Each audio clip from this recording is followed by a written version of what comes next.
Hello, this is R.J. Deacon, reading the Supreme Court of the United States opinion syllabus in Encino Motorcars versus Navarro, certiorari to the United States Court of Appeals for the Ninth Circuit, argued January 17, 2018, decided April 2, 2018. Respondents, current and former service advisors for the petitioner Encino Motorcars, LLC, sued petitioner for back pay, alleging that the petitioner violated the Fair Labor Standards Act by failing to pay them overtime. The petitioner moved to dismiss, arguing the service advisors are exempt from FLSA's overtime pay requirement under 29 U.S.C. 213 B10A, which applies to any salesman, partsman, or mechanic primarily engaged in selling or servicing automobiles, trucks, or farm implements. The district court agreed and dismissed the suit. The Court of Appeals for the Ninth Circuit reversed. It found the statute ambiguous and the legislative history inconclusive, and it deferred to a 2011 Department of Labor rule that interpreted salesmen to exclude service advisors. This court vacated the Ninth Circuit's judgment, holding that courts could not defer to the procedurally defective 2011 rule. But not deciding whether the exemption covers service advisors. On remand, the Ninth Circuit again held that the exemption does not include service advisors.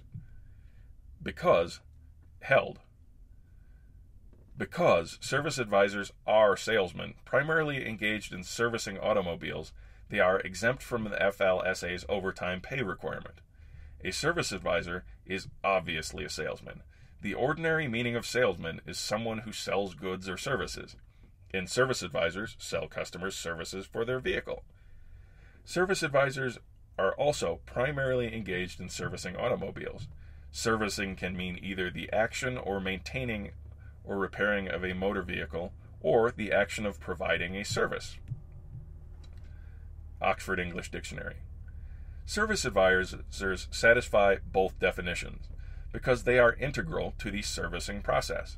They meet customers, listen to their concerns about their cars, suggest repair and maintenance services, sell new accessories or replacement parts, record service orders, follow up with customers as the services are performed, for instance, if new problems are discovered, and explain the repair and maintenance work when customers return for their vehicles. While service advisors do not spend most of their time physically repairing automobiles, neither do partsmen, who the parties agree are primarily engaged in servicing automobiles. The Ninth Circuit invoked the distributive canon matching salesman with selling and partsman and mechanic with servicing to conclude that the exemption simply does not apply to salesmen primarily engaged in servicing automobiles.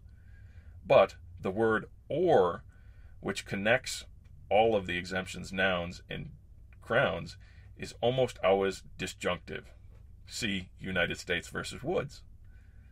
Using or to join selling and servicing thus suggests that the exemption covers a salesman primarily engaged in either activity. Statutory context supports this reading. First, the distributive canon has the most force when one-to-one matching is present, but here the statute would require matching some of the three nouns with one of the two gerunds. Second, the distributive canon has the most force when an ordinary disjunctive reading is linguistically impossible. But here, salesman, primarily engaged in servicing automobiles, is an apt description of a service advisor. Third, a narrowed distributive phrasing is an unnatural fit here, because the entire exemption bespeaks breadth, starting with any and using the disjunctive or 3 times. The Ninth Circuit also invoked the principle that exemptions to the FLSA should be construed narrowly, but the court rejects this principle as a guide to interpreting FLSA because the FLSA gives no textual indication that exemptions should be construed narrowly. They should be given a fair reading. Finally, the Ninth Circuit's reliance on 2 extraneous sources to support its interpretation, the 1966-67 Occupational Outlook Handbook and the FLSA's legislative history is unavailing. Reversed and remanded. Justice Thomas delivered the opinion of a court in which Chief Justice Roberts, Justice Kennedy, Alito, and Gorsuch joined.